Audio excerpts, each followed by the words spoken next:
Isiniwalat ni House Deputy Majority Leader Francisco Paulo Ortega V ang 7 pang umano'y pangalan ng mga nakatanggap ng confidential funds mula sa Office of the Vice President.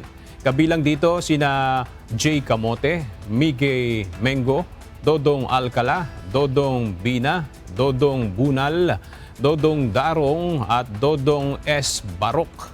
Nauna nang lumutang ang mga pangalang Xiaomi 8 at Mary Grace Piatos na walang record sa Philippine Statistics Authority.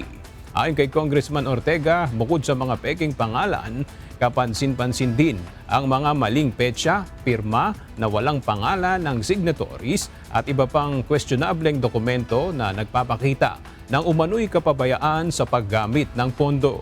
Magagamit niya ang impormasyong ito upang patibayin ang impeachment case laban kay Vice President Sara Duterte na kasalukuyang nakabinbin sa Senado.